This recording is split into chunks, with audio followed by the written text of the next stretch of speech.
श्यामानी maths classes में आपका हार्दिक स्वागत है। मैं इस चैनल के माध्यम से मैथ की बेसिक जानकारी के साथ साथ विषय का पूरा कंसेप्ट लेकर आता रहता हूं, जिससे विद्यार्थी प्रतियोगी परीक्षाओं में प्रश्नों को कम से कम समय में सॉल्व कर सफल हो सकें। आप सभी से अनुरोध है, वीडियो को पूरा देखें। यदि मेरा प्रयास आपको अच्छा लगे तो लाइक करें, शेयर करें तथा सब्सक्राइब करें, जिससे मेरे आने वाले सभी वीडियो आप तक शीघ्रता से पहुंच सकें। आज की कड़ी में मैं लेकर के आया हूं संख्या पद्धति नंबर सिस्टम का 6वां पार्ट, जिसके बारे में मैं पिछले अध्याय में विभाज्यता के बारे में बता चुका था, जिसमें 2 से लेकर के 13 तक के अंकों तक की विभाज्यता पर विचार किया गया था। इसके उपरांत अब हम 14 से शेष बचे हुए अंकों की विभाज्यता के बारे में विचार करेंगे तथा इस पर आधारित प्रश्नों को कैसे किया जाएगा इसको भी समझेंगे। तो चलते हैं नेक्स्ट पार्ट की तरफ। 14 से विभाज्यता, डिविजिबिलिटी बाई 14। कोई भी संख्या 14 से विभाजित तभी होगी जब वह संख्या 2 और 7 से दोनों से विभाजित हो। चलिए एग्जाम्पल देख लेते हैं। 6, 3, 8, 4। अब देखिए ये इकाई का अंक तो हमारा आ गया 4, तो ये 2 से डिविजिबल है। अब 7 के लिए हम जो है स्टेप 1 ले लेते हैं पहले। तो इसमें इकाई का अंक हमारा 4 है, तो 4 में मल्टीप्लाई कर लेते हैं 2 का, ये हमारा आ जाएगा 88। और शेष संख्या हमारी आ जाएगी 6, 3, 8 माइनस 8 इक्वल टू आ जाएगा हमारा 6, 3, 0। ये 6, 3, 0 हमारा 7 से डिविजिबल है, क्योंकि 7, 9 जाइए हमारा कट जाएगा। तो आशा है आप समझ गए होंगे। तो इसका मतलब ये हो गया कि 14 इससे डिविजिबल है। आशा है। चलते हैं नेक्स्ट एग्जाम्पल की ओर। 19054। इसमें इकाई का अंक हमारा 4 है, सम है, इसलिए 2 से डिविजिबल होगा। 7 के लिए हम देख लेते हैं। सबसे पहले हमारा स्टेप फर्स्ट, ये हमारा 4 है, हमारा यूनिट डिजिट। इसमें हम 2 का मल्टीप्लाई कर लेते हैं, आ जाएगा 8। अब हम शेष संख्या से इसको माइनस कर लेते हैं। 1905 माइनस 8 इक्वल टू, ये आ जाएगा 15 में 8 गया 7, और यहाँ आया हमारा 9, और ये हमारा आ गया 8, और ये आ गया 1।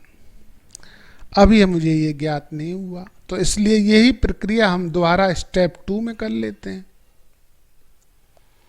तो इसमें इकाई का अंक हमारा 7 है, 7 में मल्टीप्लाइड बाई 2, तो ये आ जाएगा और हम 189 माइनस 14।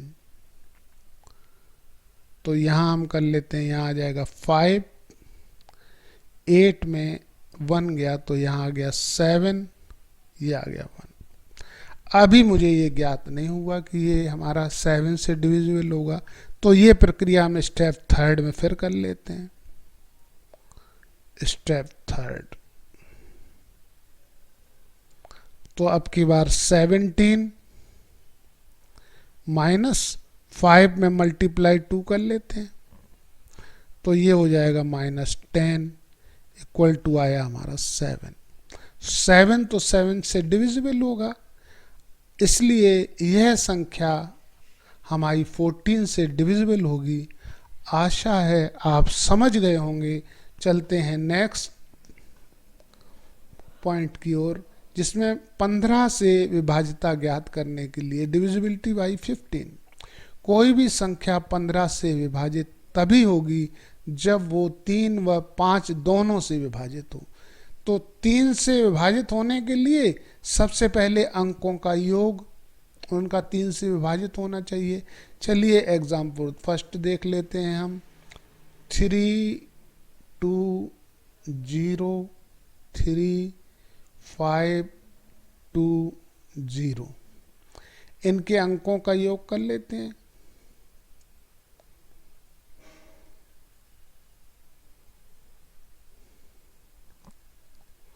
3 2 5 हो गया, 5 और 3 हो जाएगा हमारा 8, 8 और फिर 5 हो जाएगा 13, 13 और ये आ जाएगा 15।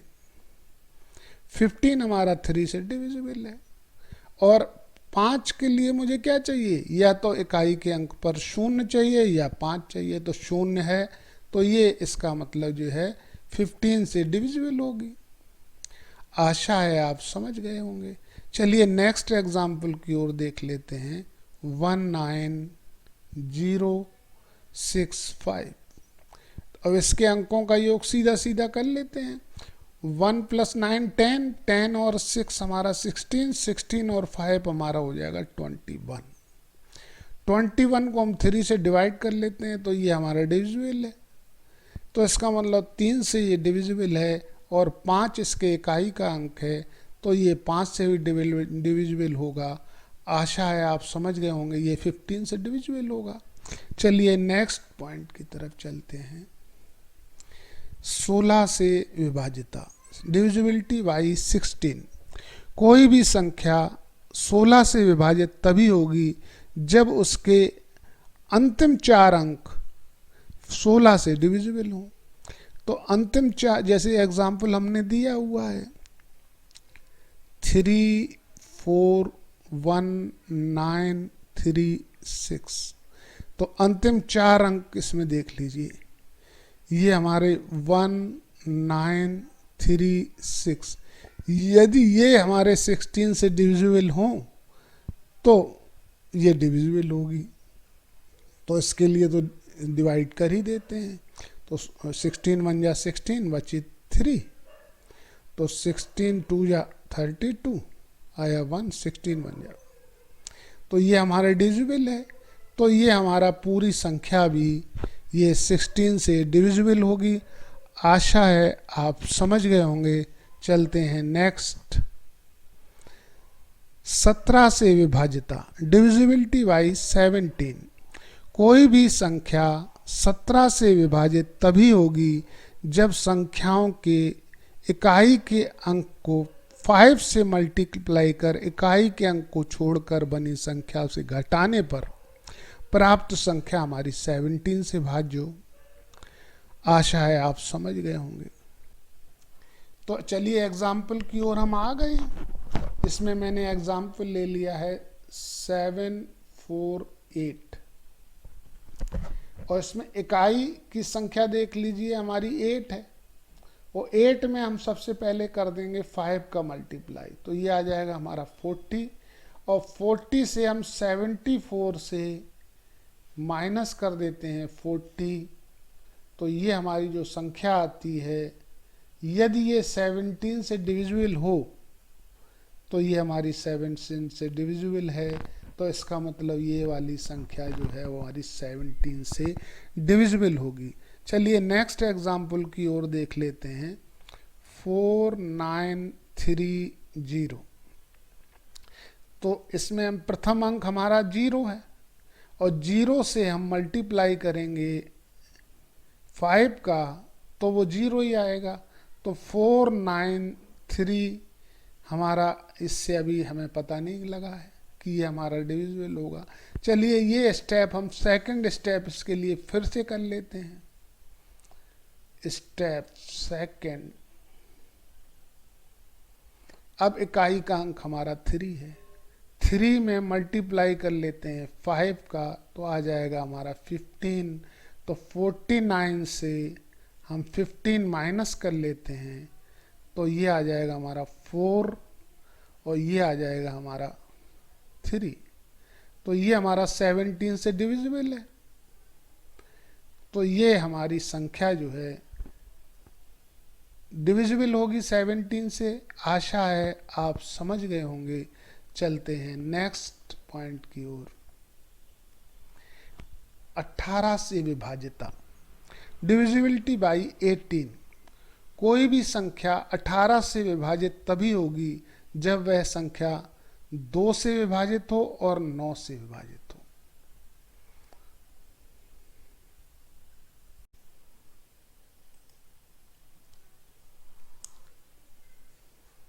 चलिए तो एग्जाम्पल की ओर हम आ गए हैं। तो ये लिख लेते हैं 3 8 6 5 3 2। 2 से विभाजिता के लिए सबसे पहले तो सम अंक होना चाहिए, वो सम अंक है।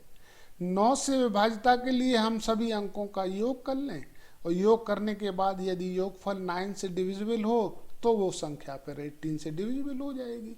तो इसके अंकों का हम योग कर लेते हैं। तो 3 + 8 हो जाएगा हमारा 11, 11 और 6 हो जाएगा हमारा 6, 17, 17 और 5 हो जाएगा हमारा 22, 22 और हमारा 3 हो जाएगा 25, 25 और ये हमारा 27। 27 हमारा 9 से डिविजिबल है, तो ये आ गया हमारा 3। तो इसका मतलब जो ये संख्या है वो हमारी 18 से डिविजिबल होगी। आशा है आप समझ गए होंगे। चलते हैं हम नेक्स्ट। 19 से विभाजिता। कोई भी संख्या 19 से विभाजित तभी होगी जब इकाई के अंक को 2 से गुणा कर इकाई के अंक को छोड़कर बनी संख्या में जोड़ दें, और जोड़ने से जो प्राप्त संख्या है उसे 19 से हम विभाजित कर दें। अगर पूर्णतः विभाजित हो जाए तो वो 19 से विभाजित होगी। तो चलिए एग्जाम्पल देख लेते हैं। 4 3 7। इकाई का अंक इसमें 7 है। 7 में पहले मल्टीप्लाई 2 कर देते हैं, तो ये हमारा आ जाएगा 14। 14 में 43 में हम 14 जोड़ देते हैं, तो 3 और 4 हो जाएगा हमारा 7, और यहाँ हो जाएगा हमारा 5। ये हमारा 19 से डिविजिबल हो। आशा है आप समझ गए होंगे। तो ये संख्या हमारी 19 से डिविजिबल होगी। चलते हैं नेक्स्ट पॉइंट की ओर। 25 का हम देख लेते हैं। 25 में कोई भी संख्या के आखिरी में यदि 25 लिखा हो तो इसका मतलब वह संख्या जो है वह संख्या 25 से डिविजिबल होगी। आशा है आप समझ गए होंगे। इसी तरह 125 का है। अगर किसी भी संख्या के आखिरी में 125 हो और या 000 हो तो वह संख्या 125 से डिविजिबल होगी। आशा है आप ये समझ गए होंगे। ये सभी बिंदुओं के ऊपर मैंने ध्यान आकृष्ट इसलिए कराया है ताकि आने वाले प्रश्नों को आप आसानी से कर पाएं। विभाजिता पर आधारित हमने उन प्रश्नों को लिया है जो पूर्व में कॉम्पिटिटिव एग्जाम में आ चुके हैं। चलिए हम प्रथम प्रश्न की ओर चलते हैं। यदि संख्या 2 4 7 x 6 7 9 9 से पूर्ण विभाज्य है तो खाली स्थान पर न्यूनतम पूर्ण संख्या क्या होगी? इस प्रश्न को करने के लिए सर्वप्रथम मुझे ये जानना आवश्यक है कि 9 से पूर्ण विभाजिता के लिए क्या शर्त है। तो हम जानते हैं कि 9 से विभाजिता के लिए शर्त यह है कि सभी अंकों का योग 9 से विभाज्य होना चाहिए। तो इस प्रश्न को करने के लिए सबसे पहले हम सभी संख्याओं को हम जोड़ लेते हैं। 2 + 4 + 7 + x + 6 + 7 + 9 इक्वल टू क्या होगा? 2 4 6 7 हो जाएगा 13। 13 में 6 जोड़ देंगे तो 19 आ जाएगा। 19 में 7 जोड़ देंगे 26 आ जाएगा। 26 में 9 जोड़ देंगे तो 35 आ जाएगा। तो टोटल आया हमारा 35 + x। अब ये जो है हमारा 9 से डिविजिबल होना चाहिए, तो इसके लिए हम जो है इसमें 9 का डिवाइड कर देते हैं। तो 9 का डिवाइड कर लेते हैं तो 35 में नियरेस्ट न्यूनतम मान पूछा है, तो नियरेस्ट क्या होगा, तो 39 4 जा होता है 36। तो x का मान यदि हम 1 मान लें तो ये 36 हो जाएगा। ऐसी स्थिति में हमारा C जो है ऑप्शन ठीक होगा, ये आप समझ गए होंगे। 35 + 1 अपॉन 9 इक्वल टू हो जाएगा हमारा 36। चलिए नेक्स्ट प्रश्न की ओर। चलिए क्वेश्चन नंबर 2 की तरफ हम आ गए हैं। x के किस मान के लिए 7 अंकों वाली संख्या 6913x08 संख्या 88 से विभाज्य है? तो सबसे पहले हम संख्या को लिख लेते हैं। 6913x08। तो 88 से विभाज्यता के लिए शर्त यह रहती है कि 11 × 8। यदि संख्या 11 से और 8 से दोनों से विभाज्य हो तभी वह संख्या 88 से विभाज्य होगी। तो सबसे पहले हम 11 की ओर देख लेते हैं। तो 11 के लिए शर्त यह है कि सम अंकों और विषम अंकों का योग 0 या 11 से डिविजिबल होना चाहिए। तो सम अंक हम निकाल लेते हैं, पहले विषम अंक निकाल लेते हैं। तो 8x1 6, 8 और 1 हो जाएगा हमारा 9, 9 और 6 15, 15 हमारे ओड अंक आ गए। 15 + x, और इसको मैंने जो है माइनस कर दिया है इवन अंकों से। तो 0 + 3 + 9, तो ये आ जाएगा हमारा 12। तो यहाँ 12 हम माइनस कर देते हैं। अब इससे देख लीजिए क्या आ रहा है। तो ये इससे मान आएगा हमारा 3 + x। यदि यह संख्या जो प्राप्त हुई है ये 11 से डिविजिबल हो तो यह संख्या जो है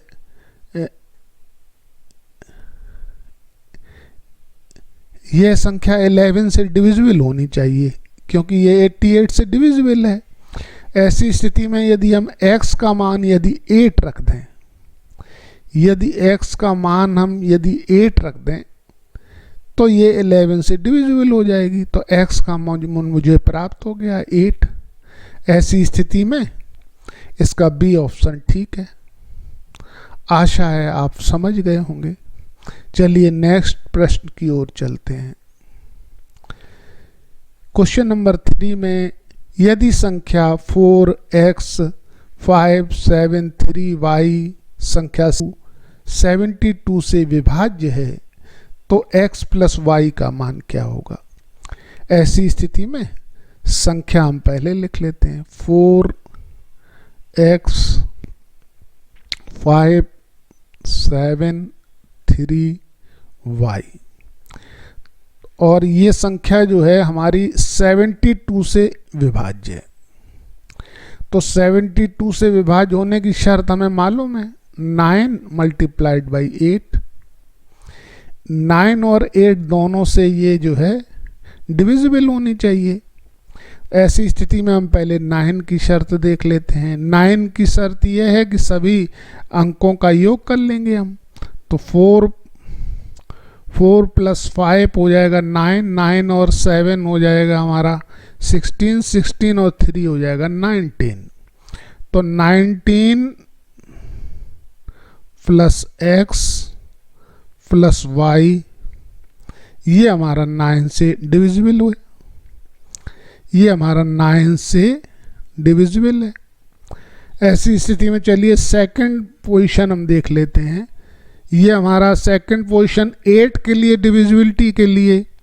तो 8 के लिए क्या शर्त है कि आखिरी के जो 3 अंक हैं, अंतिम 3 अंक, इकाई, दहाई, सैकड़े के तीनों अंक ये जो है 8 से डिविजिबल होना चाहिए। 7 3 y इज डिविजिबल बाई 8। इसी में हम इसको डिवाइड करके देख लेते हैं। तो 8 9 जा हो जाएगा हमारा, 8 9 जा 72 और यहाँ आ जाएगा 1। तो इसका मान 2 होगा, क्योंकि जो है 8 2 जा हमारा 16 आएगा, यहाँ 1 बचेगा तो ये 16 आएगा। तो इसका मतलब जो है y बराबर जो है हमारा आ गया है 6। आशा है आप समझ गए होंगे। तो y का मान आ गया, तो y का मान हम इसमें रख दें, तो x का मान हमारा आ जाएगा। तो इसमें रख देते हैं 19 प्लस x प्लस हमारा हो जाएगा 6। तो इससे हमारा आ जाएगा 19 प्लस 6 हो जाएगा हमारा 25 प्लस x। तो 9 का टेबल अब हम पढ़ते हैं जो इससे नियरेस्ट हो। तो 9 3 जा हमारा 27 होता है। तो इसका मतलब ये हुआ, ये 25 तो है ही, तो x का मान हमें 2 प्राप्त हो जाएगा। आशा है आप समझ गए होंगे। तो x प्लस वाई का मान 6 प्लस 2 इक्वल टू 8 प्राप्त हो गया है, जो प्रथम ऑप्शन के अनुसार है। आशा है आप समझ गए होंगे। चलते हैं नेक्स्ट पार्ट की ओर, जिसमें यदि संख्या 1005x4 संख्या 8 से डिविजिबल है तो x का सबसे छोटा मान क्या होगा। ऐसी स्थिति में सबसे पहले हम संख्या लिख लेते हैं 1005 x और 4। अंतिम जो है इसमें जो 3 अंक हैं वो 8 से डिविजिबल होना चाहिए, तो संख्या डिविजिबल होगी, जैसा कि हम नियमों में पढ़ चुके हैं। ऐसी स्थिति में 5x4 में हम डिवाइड कर देते हैं 8 का। तो इसमें देखिए हमें न्यूनतम ज्ञात करना है, सबसे छोटा। तो ऐसी स्थिति में 8 6 जा हमारा हो जाएगा 48। 8 6 जा हमारा आता है 48। तो यहाँ हमारा 4 है, तो 8 3 जा 24 होता है। तो इसमें 24 यदि हम जोड़ दें तो हमारा हो जाएगा 504। x इक्वल टू 0 आ गया है, जो 4th ऑप्शन के अनुसार है। ये सारे प्रश्न प्रैक्टिस से ही किए जा सकते हैं। प्रतिवर्ष इससे कई बार क्वेश्चन आते ही रहते हैं, इसलिए इसकी प्रैक्टिस करना अनिवार्य है। यदि ये हमारा क्लास आपको अच्छा लगा हो तो लाइक कर दीजिए, शेयर कर दीजिए, सब्सक्राइब कर दीजिए। धन्यवाद। मिलते हैं नेक्स्ट एपिसोड में।